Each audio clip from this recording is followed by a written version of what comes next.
الحمد لله رب العالمين والصلاة والسلام على أشرف الأنبياء والمرسلين وعلى آله وأصحابه أجمعين أما بعد۔ قرآن حکیم کے 8ویں پارے کی تفسیر کا خلاصہ پیش کیا جا رہا ہے۔ اللہ رب العالمین ارشاد فرماتا ہے وَكَذَلِكَ جَعَلْنَا لِكُلِّ نَبِيٍّ عَدُوًّا شَيَاطِينَ الْإِنسِ وَالْجِنِّ يُوحِي بَعْضُهُمْ إِلَى بَعْضٍ زُخْرُفَ الْقَوْلِ غُرُورًا۔ اللہ رب العالمین نے ارشاد فرمایا کہ اور اسی طرح ہم نے ہر نبی کے دشمن بہت سے شیطان پیدا کیے تھے، کچھ آدمی اور کچھ جن، جن میں سے بعضوں کو چکنی چپڑی باتوں کا وسوسہ ڈالتے رہتے تھے تاکہ ان کو دھوکے میں ڈال دیں۔ اس آیت سے ہمیں یہ پتہ چلتا ہے کہ کوئی چیز فی نفسی ہی اگر وہ اچھی ہو تو اس میں ملمہ سازی کی ضرورت نہیں پڑتی۔ کوئی بات یا کوئی چیز اگر اچھی ہے تو اس کو زیادہ بنانے کی اور سنوارنے کی ضرورت نہیں پڑتی ہے۔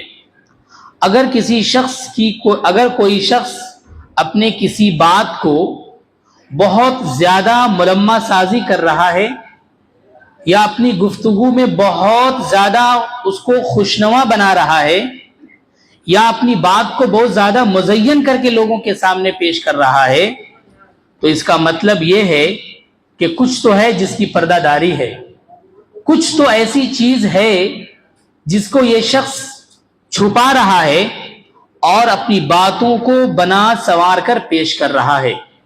اسی لیے اس کا مطلب یہ ہوا کہ سچی بات کو کسی ملمہ سازی کی ضرورت نہیں پڑتی۔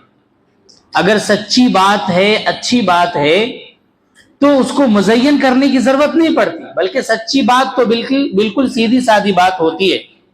اور یہی وجہ ہے کہ جو اچھے لوگ ہوتے ہیں وہ بہت سیدھی سادی بات کرتے، زیادہ ادھر ادھر کی باتیں نہیں کرتے۔ اور یہی وجہ ہے کہ جنت میں جانے والے لوگ بھی بہت سیدھے سادے ہوں گے، بھولے بھالے ہوں گے۔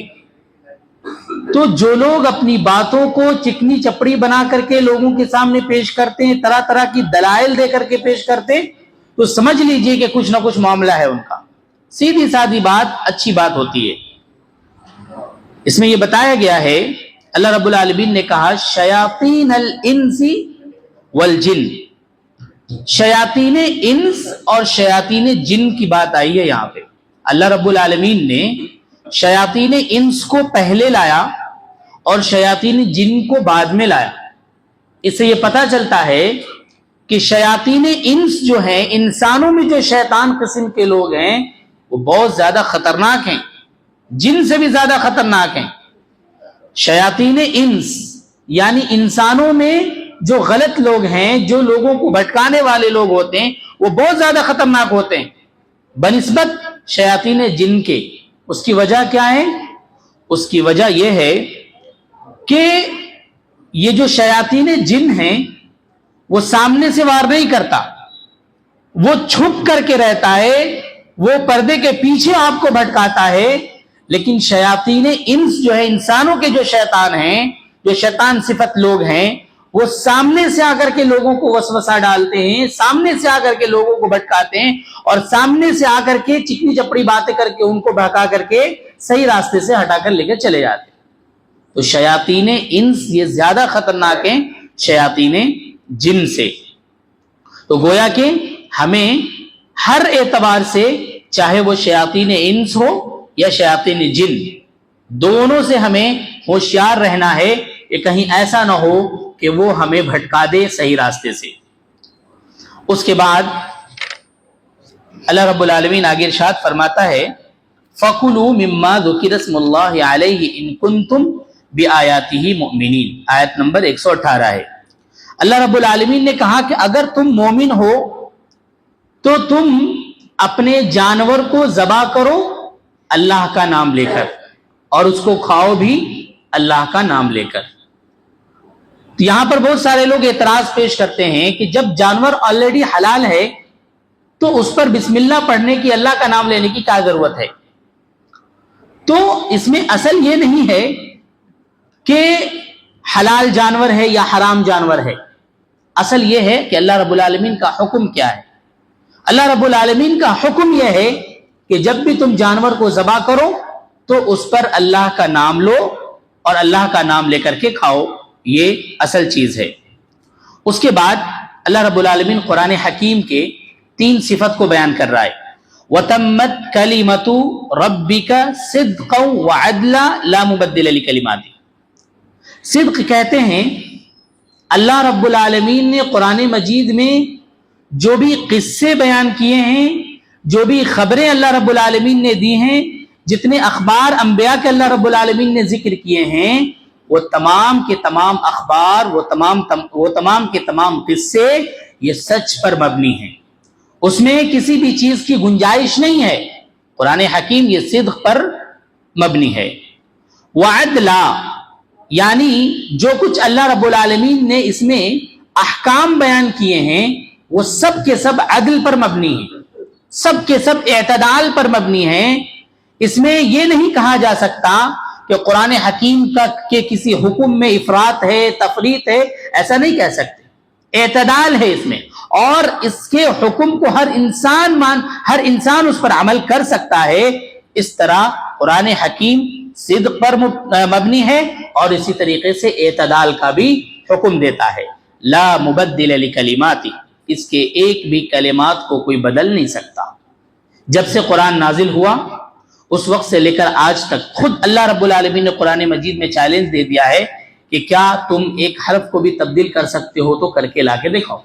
لوگوں نے بہت کوششیں کی قرآن حکیم کو چینج کرنے کی، بدلنے کی، ایک لفظ کو بھی چینج کرنے کی، لیکن آج تک کسی نے یہ جرأت نہیں کی۔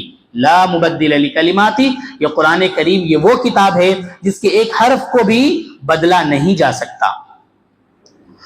اور اس میں آگے ایک اہم بات اللہ رب العالمین نے بیان کیا کہ صداقت کا معیار، حق کا معیار کثرت پر نہیں ہوتا۔ صداقت اور حق کا معیار تعداد پر نہیں ہوتا کہ کسی کی تعداد بہت زیادہ ہے، بلکہ حق کا معیار دلیل ہوا کرتی ہے۔ وَإِن تُطِعْ أَكْثَرَ مَنْ فِي الْأَرْضِ يُضِلُّوكَ عَنْ سَبِيلِ اللَّهِ۔ اللہ رب العالمین یہ کہہ رہا ہے کہ اے میرے پیارے حبیب، اگر آپ لوگوں کی کثرت کو دیکھ کر لوگوں کی بات ماننے لگے تو یہ لوگ آپ کو گمراہی میں ڈال دیں گے۔ اس سے کیا پتا چلا کہ کثرت اور قلت کسی کے حق ہونے کی دلیل نہیں ہوتی، بلکہ حق ہونے کی دلیل تو یہ ہے کہ اس کے لیے دلیل ہو۔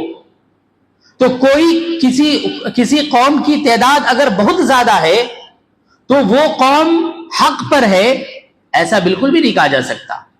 میدان محشر میں سارے انبیاء اپنے اپنے قوم کے ساتھ ہوں گے، لیکن اس میں ایک نبی ایسے بھی ہوں گے جن کے ایک بھی ماننے والے نہیں ہوں گے۔ تو کیا یہ نبی غلط پر تھے اور ان کے ماننے والے قوم صحیح پر تھے؟ ایسا بالکل بھی نہیں۔ ایسا بالکل بھی ذہن میں نہیں لانا چاہیے کہ ہم کم ہیں تو ہم حق پر نہیں ہیں، بلکہ اصل کیا ہے، دلیل ہونی چاہیے۔ اگر ہمارے پاس دلیل ہے، اگر دلیل ہے تو ہم حق پر ہیں۔ یہ ہے اہم۔ ہر معاملات میں، قرآن و حدیث کا معاملہ ہو یا آپ کے گھریلو مسائل ہو یا کسی بھی چیز میں ہو، اگر آپ کے پاس دلیل موجود ہے تو آپ حق پر ہیں۔ قلت اور کثرت یہ ہمارے لیے معنی نہیں رکھتے۔ اسی طریقے سے اللہ رب العالمین نے کہا او من کان میتا فاحییناہ وجعلنا له نورا یمشی بہ فی الناس۔ کیا ایسا نہیں ہے کہ تم پہلے مردہ تھے، ہم نے ان کو زندہ کیا اور ہم نے اس کو ایک ایسا نور دے دیا کہ وہ اس کو لیے ہوئے آدمیوں کے درمیان چلتا اور پھرتا ہے۔ اس میں بڑی اہم بات یہ بتائی گئی ہے، اس کو مثال سے ایسے سمجھیں کہ جیسے جسم میں اگر روح نہ ہو تو جسم مردہ ہوتا ہے، جسم سے اگر روح کو نکال دیا جائے تو جسم مردہ ہو جاتا ہے۔ تو جس طریقے سے جسم کو زندہ کرنے کے لیے ایک روح کی ضرورت ہوتی ہے، اسی طریقے سے اس روح کو زندہ کرنے کے لیے بھی ایک روح کی ضرورت ہوتی ہے، اور وہ روح کیا ہے؟ یہ قرآن مجید ہے۔ اللہ رب العالمین نے اس قرآن کو ہدایت بتایا۔ یہاں اللہ رب العالمین نے کہا اومن کان میتن، کیا تم پہلے مردہ نہیں تھے؟ کافروں کو اللہ رب العالمین نے مردہ قرار دیا، مشرکین کو اللہ رب العالمین نے مردہ قرار دیا۔ اس کے بعد کہا وجعلنا لہ نورا، ہم نے تم کو ایک نور دیا، اور وہ نور ہدایت بن کر تمہارے دل میں آیا اور تم ہدایت یافتہ ہو گئے۔ تو گویا کہ جسم کو زندہ کرنے کے لیے ایک روح کی ضرورت ہوتی ہے، اسی طریقے سے اس روح کو زندہ کرنے کے لیے ایک اور روح ہے جس کو اللہ رب العالمین نے یہ قرآن مجید کو بتایا۔ قرآن مجید کے احکام ہمارے روح کو، ہمارے دل کو زندہ کرتے ہیں۔ اسی لیے قرآن حکیم کے بارے میں اللہ رب العالمین نے کہا کہ یہ نور ہے، یہ روشنی ہے جو تمہارے دلوں کو منور کرتی ہے۔ اس کے بعد آگے اللہ رب العالمین نے کہا فَمَن يُرِدِ اللَّهُ أَن يَهْدِيَهُ يَشْرَحْ صَدْرَهُ لِلْإِسْلَامِ، جس شخص کو اللہ تعالی صحیح راستے پر چلانا چاہتا ہے تو اس کے لیے سینے کو اسلام کے لیے کھول دیتا ہے۔ یعنی اللہ رب العالمین جس شخص کا ارادہ کرتا ہے کہ اس کو صحیح راستہ ہم دکھائیں تو اس کے سینے کو اسلام کے لیے کھول دیتا ہے۔ ایک حدیث ہے، سیدنا عبداللہ ابن مسعود رضی اللہ تعالی عنہ راوی حدیث ہیں، وہ بیان کرتے ہیں تلا رسول اللہ صلی اللہ علیہ وسلم فمن یرید اللہ ان یہدیہ یشرح صدرہ للاسلام، اللہ کے رسول صلی اللہ علیہ وسلم نے اس آیت کی تلاوت کی، فمن یرید اللہ ان یہدیہ، اللہ رب العالمین جس کے لیے چاہتا ہے کہ اسے ہدایت دے تو اس کے اسلام کے لیے سینہ کو کھول دیتا ہے۔ یہ آیت آپ صلی اللہ علیہ وسلم نے پڑھا اور کہا ان النور اذا دخل الصدر انفسح، کہ یقیناً نور جب کسی دل میں داخل ہو جاتا ہے تو وہ سینہ کشادہ ہو جاتا ہے۔